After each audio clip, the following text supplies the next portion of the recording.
Students, आपका chapter optical instrument से start कराया गया था। ठीक है, उसमें आपको समझना था बेटा कि ह्यूमन आई का स्ट्रक्चर कैसे वर्क करता है। कुछ मैंने आपको ह्यूमन आई से रिलेटेड नोट डाउन करने के लिए कॉपी पे दिया था। आई थिंक आप लोगों ने नोट किया होगा। सिर्फ इसके जो मेन इंपॉर्टेंट पॉइंट्स हैं और कैसे इसमें इमेज फॉर्मेशन होता है वो आपको समझना है। ध्यान से समझिएगा। सबसे पहले कॉर्निया, जो फर्स्ट लेयर ऑफ आई होती है, जिसको आई बॉल बोला जाता है, वो आपकी कॉर्निया होती है। ठीक है, इसके बाद एक्वस ह्यूमर होता है। कॉर्निया के बाद इंपॉर्टेंट चीज़ होती है बेटा एक्वस ह्यूमर, जो लेंस और कॉर्निया के बीच में फिल्ड रहता है। ठीक है, लेंस आपका जिसके थ्रू लाइट रेज एंटर करती हैं, जिसके थ्रू लाइट रेज आई में एंटर करती हैं, वो आपका क्या होता है, लेंस। कॉर्निया एक्वस ह्यूमर से होते हुए लाइट रेज कहाँ पहुँचती हैं, रेटिना पे। ठीक है, अब जो एक्सटर्नल बॉडी होती है आई बॉल की, जो एक्सटर्नल बॉडी होती है बेटा, उसको सेलरी मसल्स बोलते हैं।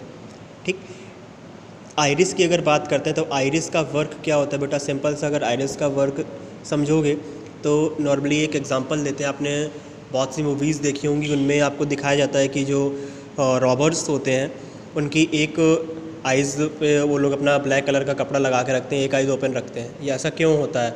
जो सी रॉबर्स होते हैं नॉर्मली बेटा, अगर आप उसको समझने की कोशिश करोगे तो नॉर्मली हम लोग जब कभी धूप से और अंधेरे से रूम में आते हैं तो हमको क्या समझ में आता है बेटा कि कुछ भी दिखाई नहीं दे रहा होता, क्योंकि हमारी आइज़ तुरंत फोकल लेंथ एडजस्ट नहीं कर सकती। ठीक है, दैट्स वाई जो सी रॉबर्ट्स होते हैं वो क्या करते हैं, अपनी एक आइज़ को परमानेंटली क्लोज रखते हैं, क्योंकि जब वो शिप के अंदर पहुँचते हैं तो वहाँ पे परमानेंटली अंधेरा होता है और उनको कुछ क्लियरली दिखाई नहीं दे रहा होता है। ठीक है, तो वो अपनी उस आई का यूज़ करते हैं, क्योंकि उस टाइम पे वो आई जो होगी वो फोकल लेंथ ईजिली एडजस्ट कर पाएगी। ठीक है, तो ये जो फोकल लेंथ का एडजस्टमेंट होता है, ठीक है, ये आपका किसकी वजह से होता है, सिलरी मसल्स की वजह से। मोस्ट इंपॉर्टेंट है बेटा आपकी ये सिलरी मसल्स, ध्यान से समझिएगा। आपने ये एज्यूम कर सकते हैं बेटा, जब भी आप सन की तरफ देखते हैं तो आपकी जो सेलरी मसल्स होती हैं वो क्या हो जाती हैं, ब्लिंक कर जाती हैं, छोटी स्मॉल हो जाती हैं, जिससे क्या होता है, लेंस पे लाइट रेज मिनिमम एंटर करती हैं, जितनी रिक्वायर्ड होती हैं, ज़रूरत से ज़्यादा नहीं। ठीक है, और जैसे ही अंधेरे कमरे में पहुँचते तो आपकी आइज़ और ज़्यादा ओपन होती चली जाती हैं, सेलरी मसल्स दूर दूर हो जाती हैं ताकि लाइट रेज मोर एंटर कर सके। ठीक है, अब इमेज फॉर्मेशन होता है कैसे, सिंपल सा, अगर ये ऑब्जेक्ट रखा था बेटा, अगर हमें ये ऑब्जेक्ट देखना, ये हमारी आई थी, तो जो लाइट रेज पहले इसको स्ट्राइक करेंगी, स्ट्राइक करने के बाद कॉर्निया और लेंस से होते हुए रेटिना पे इसका जस्ट अपोजिट इमेज बनाती हैं, उल्टा इमेज बनाती हैं। ठीक है, सेम साइज़ होगा, जस्ट अपोजिट इमेज बनता है। कहाँ बनेगा, रेटिना पे बनता है। ठीक है, by the sense organs, by sense organs बोल सकते हैं ऑप्टिक नर्व की वजह से, हमारे जो सेंस वर्क करते हैं उसकी वजह से हमें ये ऑब्जेक्ट कैसा दिखता है, सीधा दिखता है।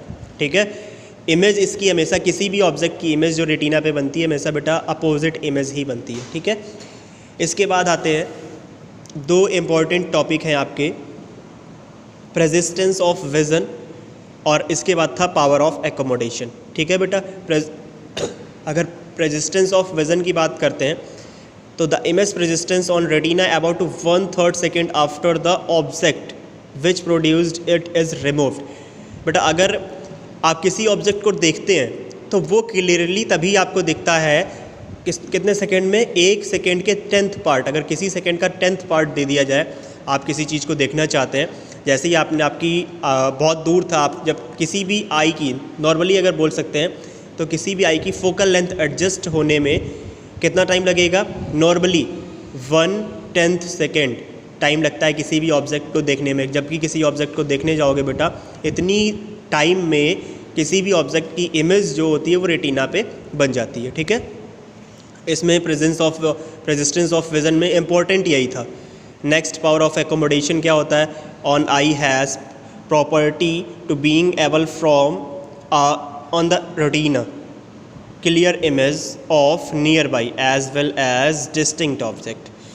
जो बेटा आई होती है उसके पास एक सिंपल सी प्रॉपर्टी होती है कि कोई भी ऑब्जेक्ट बहुत पास रखा हो या बहुत दूर रखा हो, दोनों ही ऑब्जेक्ट की जो इमेज होती है वो क्लियरली कहाँ बनाता है, रेटिना पे बनाता है। मैंने जब आपको आई का स्ट्रक्चर समझाया था तो बताया था कि लाइट रेज किसी भी ऑब्जेक्ट का अगर इमेज बनता है तो रेटिना पे बनता है और just opposite to the object बनता है। वही आपका है क्या, पावर ऑफ एकोमोडेशन। ठीक है। और this is possible due to ciliary muscles. ये सिर्फ किसकी वजह से पॉसिबल होता है बेटा? सैलरी मसल्स की वजह से, क्योंकि बेटा ये मेन काम सैलरी मसल्स का होता है फोकल लेंथ एडजस्ट करना, और जब तक फोकल लेंथ आप इजीली एडजस्ट नहीं कर पाएंगे आपको कोई भी चीज़ क्लियरली दिखाई नहीं दे रही होगी, ठीक है। तो presence of vision, power of accommodation के बाद आपका आएगा नेक्स्ट टॉपिक जो आप इसमें पढ़ रहे होंगे। अगर बात करते हैं तो इसमें बेटा डिस्टिंक्ट्स ऑफ विजन पढ़ेंगे आप, जैसे हाइपरमेट्रोपिया, प्रेसबायोपिया, मायोपिया, ये आपने 10th में पढ़े भी होंगे।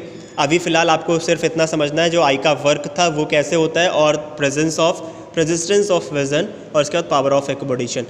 ये आपको कॉपी पे नोट डाउन भी करने बेटा दोनों पॉइंट। ये जो आई का स्ट्रक्चर था इसके लिए जो नोट डाउन करना था मैंने आपको ऑलरेडी सेंड कर दिया था गूगल क्लासरूम ग्रुप में एक PDF के थ्रू, और ये दोनों पॉइंट अभी आपको मैं सेंड कर रहा हूँ, ये दोनों आपको नोट भी करने हैं।